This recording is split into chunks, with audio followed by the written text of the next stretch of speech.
And just like we were saying, this NFL offseason has ramped up a lot with the Dallas Cowboys, just trying to take the media airways, every day by saying, hey, we got a new coach. Hey, our coach said this. Hey, we going to plan on doing that. And then other coaches getting hired. Some coaches not getting fired. Some coaches not even getting opportunities. But this guy here went on, I think he had 3 opportunities. I know one was with the Dallas Cowboys during a playoff week. And then I think another one was with the Panthers. I can't really confirm that one, but I know the one that is confirmed because him and Mike McCarthy were going back and forth about who gonna get the job. And then Mike said, you know what? I'm going back to the barn and watch some film. I ain't even gonna coach this year. Y'all got it. And then the Saints said, you know what? We're gonna give him one more chance. Because you already gonna be down here for the Super Bowl, right, Kellen? So you might as well just walk back in and let us see what you're gonna actually do with this team. So, guys, we talked about it when it was the Dallas Cowboys, but now it looks like the opportunity is there. And from what I'm seeing, they're saying Kellen Moore is a clear front runner to get the job when I don't think there's nobody else out there that's looking for a job. Well, that they're offering a job. There's a lot of people that's looking for some jobs right now. And there's a lot of coaches that's like, I'll take it. But the Saints are saying, Kellen, it's yours. Here's the pen. Here's the contract. Do you all think that Kellen would be a great fit with the Saints? Dave. Do I think he would be a great fit with the Saints? Depends on who his quarterback is going to be. That's the question for me. Who is his quarterback going to be? Is it going to be Derek Carr? Are they going to figure a way to get out of that contract and trade him somewhere else, or cut him, give him a buyout? I don't know what exactly they're going to do with him. And how is it going to look with Spencer Rattler? Because Spencer Rattler actually looked good in the last few games of the season. He actually didn't look that bad. So who are they going to go with now? And the other thing is, how are their weapons going to look? Is Chris Olave going to come back okay? Because he's had a few concussions over the last few seasons. Is he going to come back healthy? Is Alvin Kamara, how is he going to look when he comes back? He almost had his first 1,000-yard rushing season, but he got injured like the game before, so he wasn't able to eclipse that. So I don't know, but with Kellen Moore's offensive mind, if he puts the right coaches around him, because the Saints just lost their special teams coordinator to the Broncos just now. It literally just happened. His name is Dan Rizzi. He just got hired to be the Broncos special teams coordinator. So he's back with Sean Payton now. So he's gone. I don't know. I think we got to think about it this way. Who else wants that job other than Mike McCarthy? Mike McCarthy was the only other person that was kind of sort of into it, but they didn't like Mike McCarthy. So now I've been hearing that it's kind of sort of the other way around. Kellen Moore may not be too fond of the Saints head coaching job, but he's getting the second interview, so he must like it somewhat to be able to have another interview. Because if you don't like the job, you pretty much decline another interview. That's usually how it goes. Because that's what happened with Ben Johnson. I think Ben Johnson had declined a few interviews before he finally took the Bears job. He declined an interview with the Commanders last year. After he fleeced them when he was supposed to go down there, and then he went back. So, and then we've seen other situations where this happens. I think if you give him a good defensive coordinator and something like that, then we don't know. But I think with his offensive mind, I think he could be a good head coach. Because if you look at all the other offensive minded head coaches in the league, look at how well they look at Andy Reid, look at Kyle Shanahan, look at Sean McVay, look at Matt LaFleur. We got all these offensive minded head coaches that actually do pretty well. We have some defensive head coaches as well, like even Mike McDaniels. Mike McDaniels may not have the success, but we see how good his offense looks at times. So you got that. You got Sean Payton, another offensive minded coach, and now look at he got a rookie Bo Nix in the playoffs this season. So you got that, but you got defensive minded coaches like D'Amico Ryans is out there. But offensive minded coaches normally are the ones that win the Super Bowl. Because if you look at what's happened in the last few seasons, it's been offensive minded coaches that have won the Super Bowl. Because it's been mostly Andy Reid, and then you look at I just said his name, Rams head coach. Oh, Sean McVay. Funny, Tomo. Sean McVay. Those guys have Super Bowl championships. So you got that. Then when Tom Brady won the championship with Tampa Bay, his head coach was an offensive minded coach. So if you look at that, then Kellen Moore has a good trajectory because of what you see in the league.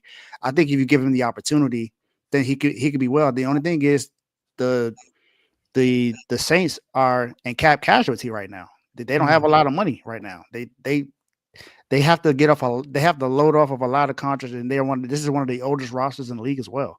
So you got an old roster and you got no money to spend. So you got to pretty much build to the draft. And they have 7 draft picks this season, so they have enough to get some drafts. But is it going to be enough for him to be good next year? I think if you give him an opportunity for give him a 4-year deal, and you let him actually work through the 4-year deal and not fire him after 1 season or 2 seasons, then he could flourish. But you just got to give him the opportunity. He's a head coach. He's been waiting in the wing for a while. He was waiting in the wing in Dallas, so he left and went to the Chargers. Then he went to the Eagles. Now you see he's in the Super Bowl as an offensive coordinator. Give him the opportunity. See what happens. I think he'll be fine, but we won't know until we see the opportunity happen.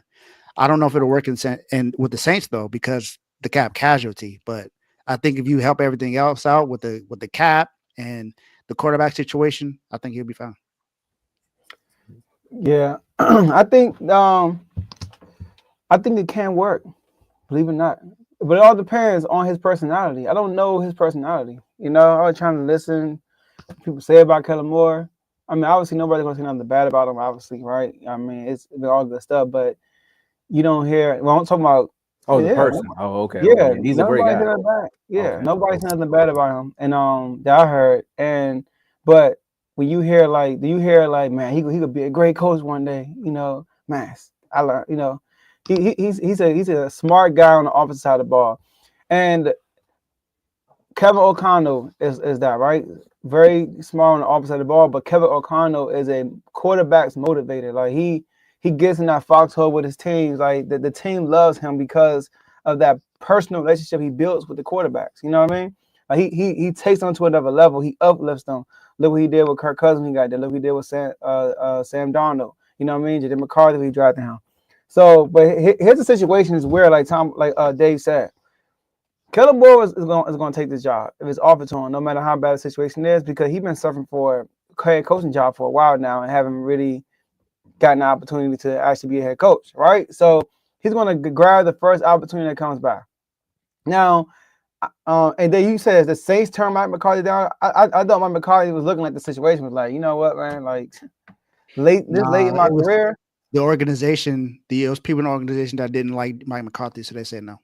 Okay, cool. I thought he looked at the situation like, you know what, like, cause it's a dangerous job. Like, you could take a job, and if you're not successful, your name is attached. It's on your resume now. So sometimes just because the opening is there, don't mean you gotta take it. But Kellen Moore is gonna take it if it's there. And like they said, they last in cap space, negative $50 million. So they got, like, usually when teams don't have money, they have a quarterback at least. I look at the Chargers last year. Chargers and the Bills, both teams, when it comes to cap space, they were like at the dead bottom. But both teams got a quarterback you can kind of build around. Justin Herbert, I mean, we thought that last year. Maybe he'll get better. And Josh Allen. And then what they do, what did the Harbaugh and them do? They got there, they restructured some contracts. They released some guys, got rid of some guys. Look at the Bills. They got rid of a lot of guys on the defensive side of the ball. A lot of people thought they were going to make the playoffs. So the Saints got to do a lot of that this upcoming year. They do got some guys falling off the books, though, which is good for them. Like they said, they got 7 draft picks, but most of the draft picks are high-end draft picks. Like they got a first round, which is the 9th pick of the draft, which is a really good position to be in. 9th pick of the draft. They got a second still. They got 2 thirds. They got their own third. They got Washington third. And they got 2 fourths. Their 4th and our 4th. So they got some draft picks early in the draft that they can like mold this team around or whatnot this upcoming season. And Spencer Rattler is going to be the quarterback. Point blank. That's what they need to do. They need to get rid of Derek Carr. Derek Carr has an unattractive contract right now. All right? His contract is not pretty. Get rid of that contract. They talking about some New York Giants. I couldn't believe it when I heard that. The New York Giants were interested in him. Joe Shahan, what's his name? What's his name? The GM? Joe what? Joe Joe Shohan, right there, man. Joe Showing. Yeah, If Joe that Showing, something news like is that. true, let's get rid of the man right now. Like, well, come on, man. I saw that. I was like, what the world? But they gotta get rid of Derek Carr and work with Spencer Rattler. That's another thing. Kellen Moore would be building up a young potential star, right? Spencer Rattler, the rookie year last year, coming into a second year, he can come into the second year as a starter. Here we got some experience, like Dave said. He looked good at times. I remember against us, the other quarterback hadn't looked terrible, and he came in and started moving the ball on the offensive side of the ball, right? So Kellen Moore can start molding him a young quarterback who can use his legs also. Patrick Mahomes, like, right? That's what they call him in college. But anyway, so I think that Kellen Moore can make this work, but it all depends on his personality. All depends on his personality. Duval. That's all I'm gonna say. Because at the end of the day, you could have your personality. You could be one of those people who lead by example. Or you could just be one of those people that come in and do analytics. At the end of, I think it's more so about can he bring the locker room together? Can he bring this locker room together? Because you got a lot of vets over there that's probably like, look, man, I don't know how much more football life I got in me. So are we actually gonna win a Super Bowl, or is it time to get out of here? But that also leans to why Kellen should take this job, because the cap hill that they're in, or I'm gonna say cap casualty that the Saints are at this moment, you could flip some of those contracts by trading some of these players away. You got some of these vets, you can really just walk in and say, look, guys, this is really a rebuilding team. And if you want to be a part of the rebuild, we need to restructure some contracts and make some things happen, or we can find a suitable trade for you to get out of here. So that way you go where you want to go and we can relieve some of this cap space or get some of this cap space back.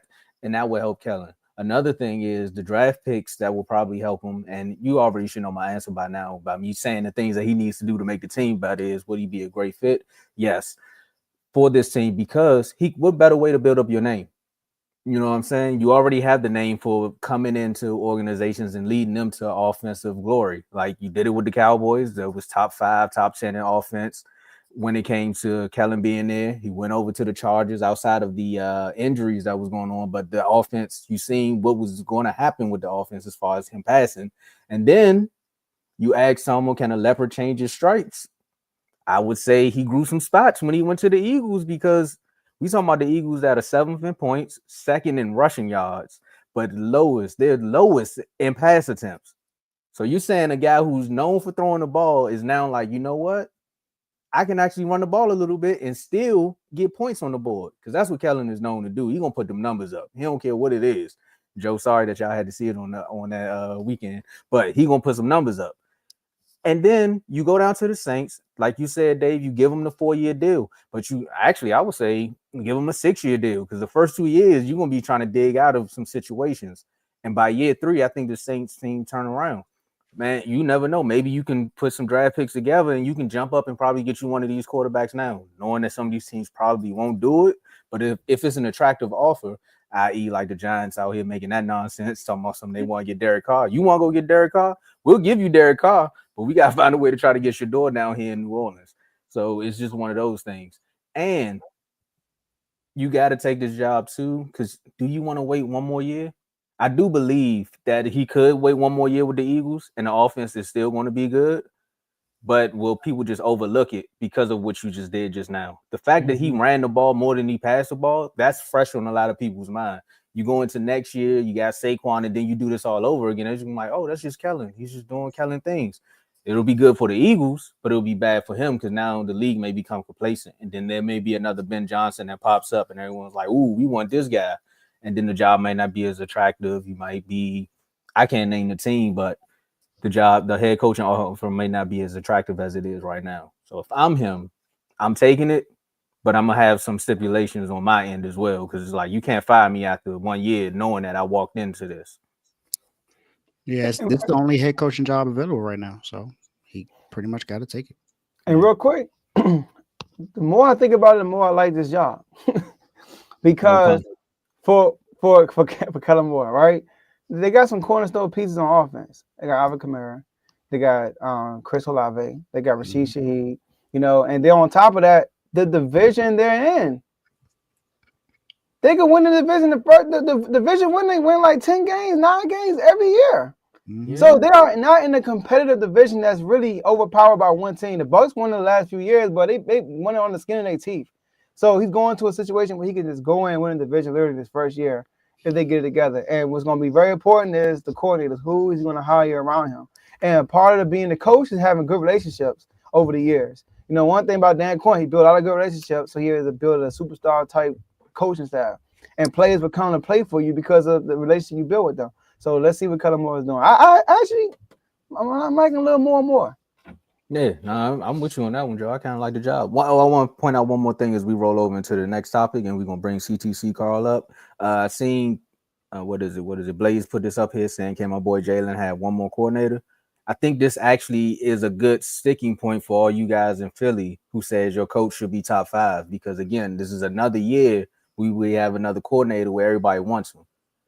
That shows you that your head coach is picking out good talent because everybody else wants them. Like, granted, you want them to stay, but this is a good sign for you all as well. Because look at the 49ers.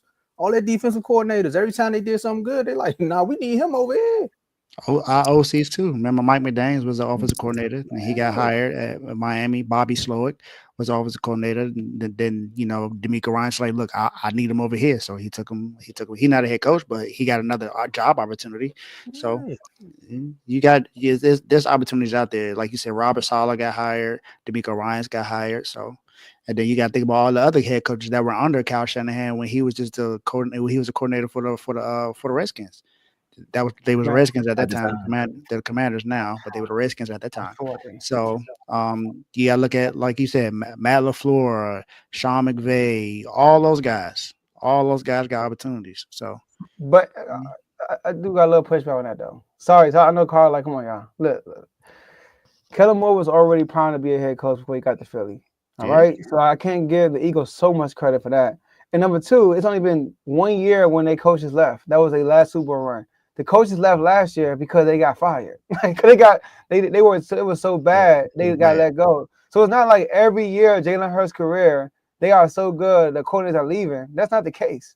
That's not the case. And don't forget, at least 2. And he's been there for 4 years, so at least 2 of those years.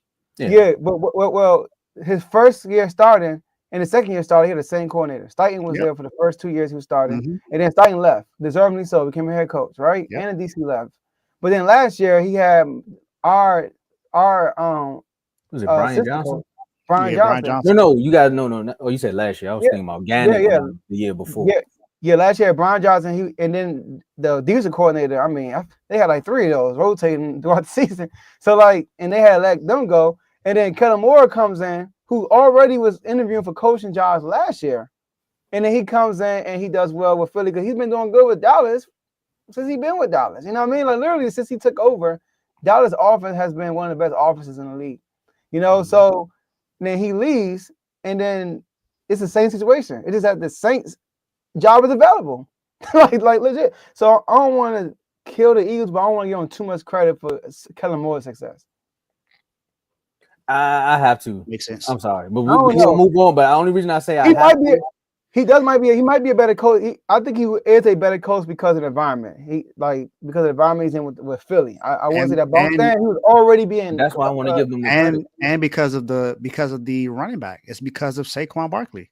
It's because he's able to use that kind of a running back. He did, no disrespect to Zeke, but Zeke is not Saquon Barkley. Like, that's we're gonna be honest about that. Saquon Barkley is one of the best running backs in the league, not the best running back in the league. So you got that, and you had him coming in. You got him coming into Philly when the Giants were dumb enough to not give him a contract. So you had that was given to him on a golden platter, and he was like, why would I not run the ball with Saquon Barkley? So he wasn't at first though.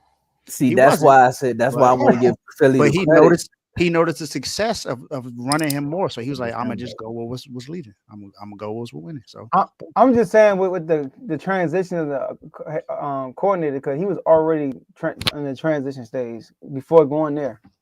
That's true. That's all I'm saying. I got on the wrong hat to be defending them right now, but all I'm saying is, I think it was a little bit of Nick saying, "Hey, bro, we need to run a little bit more." So that's why I wanted to give them a little bit of credit, because it was like, "Hey, you're in like you said, the environment was like, no, we have a running back, we can run the ball." Outside of like Dallas was like, we have a running back, but we want to throw the ball with that.